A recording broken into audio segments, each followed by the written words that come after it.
Yeah. Let's talk about the ending for Tenet. We'll try and keep up.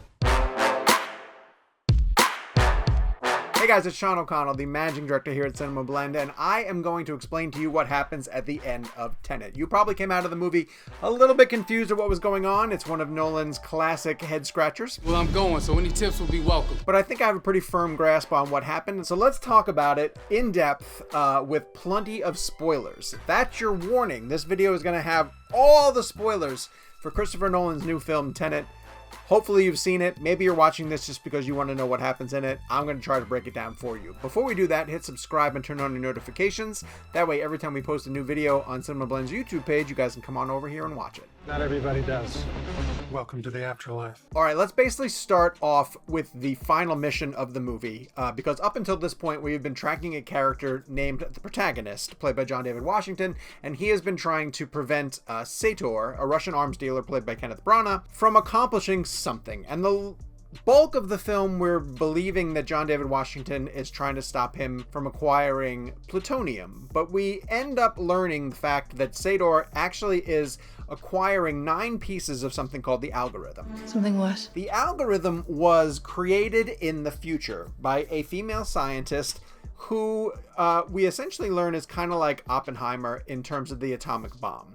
Oppenheimer was responsible for creating the atomic bomb and then instantly regretted it. And this scientist, who in the future created the algorithm, basically regrets what she has created. And the algorithm allows people to manipulate time and invert time and move everything backwards, which, if you're able to sort of master that technique, you're going to be able to disrupt the fabric of reality and make it really, really difficult for our planet to exist. That part is a little dramatic. So in order to prevent people from doing that, this scientist broke up the algorithm into 9 different pieces and hid them in places throughout the past where people weren't going to be able to find them. Well, Kenneth Branagh has figured out how to do that thanks to some help from the Future Society, who has told him all the places where he should be able to put the algorithm back together and is now manipulating time freely at his own will. John David Washington has the very last piece of the algorithm, or had it, and then it gets away from him during the car chase when he's able to sort of go back through time inverted and potentially stop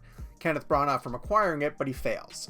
So Branagh, now heading into the final confrontation in Tenet, has the pieces of the algorithm, but because he's dying from cancer, he's going to essentially allow the world to end in his timeline because he believes it's going to help the future. Now let's break that down and explain what that means. Not gonna like it. There's a line of dialogue in the Tenet screenplay that explains that global warming has essentially ruined the future society. They talk about the oceans rising and the riverbeds drying up, and everything's become a disaster in the future. So the future society believes that if they're able to essentially wipe out the past using something that Nolan calls the grandfather clause, then it will prevent global warming from happening in the future. And when John David Washington sort of asks, like, is that logically how things actually work? Robert Pattinson says, look, they don't really know, but they're going to die anyway. Global warming's about to overwhelm them, so they might as well try this. Time isn't the problem. Getting out alive is the problem. In order for Kenneth Branagh's character to actually end the world, he needs to have the algorithm all together, and he needs to essentially stop communicating with the future. It's essentially like a dead drop, where if he stops communicating, then they will know that the world has ended. And by him taking his own life, essentially by swallowing a suicide pill, it will trigger the events that will lead to the destruction of our world as we know it. You know, like sort of reality bending, fabric of our society completely falling apart, the way that Nolan likes to tell these stories. Well, I've seen too much. However, there's a plan in place, which John David Washington, Robert Pattinson, and Aaron Taylor Johnson, who's the leader of these sort of time cop soldiers, they figured out what they're going to do. They need to distract Kenneth Branagh so that he doesn't take the suicide pill and stays alive long enough for them to get to the algorithm, which is buried in a tunnel underneath a Russian city. They have a time pincher mission that they can do, and during a time pincher mission, troops are able to, stay with me here, go forward from a particular moment and also backwards from a particular moment. And when you're moving backwards from the particular moment, you benefit from the knowledge of the people who moved forward. So you kind of know what's going to happen. Whoa. They're going to use that logic to get into the tunnel where the algorithm is hidden so that they can retrieve it before Kenneth Branagh is able to take his own life by swallowing the suicide pill. There's only one way for them to stop Kenneth Branagh from taking the suicide pill, and that's to send his wife, played by Elizabeth Debicki, to distract him and essentially return him to a time when life was a little bit better. And the only time that she knows when those two were relatively close to being on an emotional connection was during a vacation in Vietnam. So she's able to go back to that moment where she was on a boat with Kenneth Branagh. She's able to distract him long enough for John David Washington and Robert Pattinson and their team to get into the tunnel where the algorithm is hidden. However, he's on to them. He understands what they are trying to do, and he's communicating with them in the tunnel.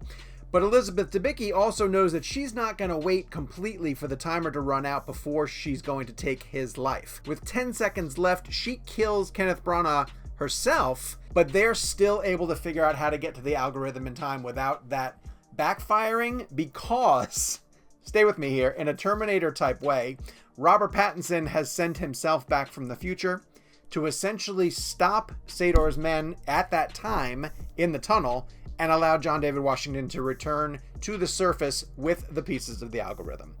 I know that none of that sounds like it made sense, but it makes sense in the moment while you're watching it. It's one of Nolan's classic pieces where there's multiple plot threads that are coming together at one moment and they all need to sync up at a perfect time.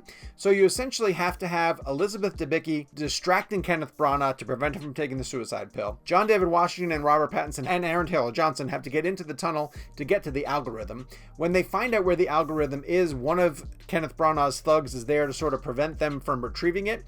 But Robert Pattinson has also sent one of himself back from the future to the point in the tunnel to help them. They get out of the hole with the algorithm in place.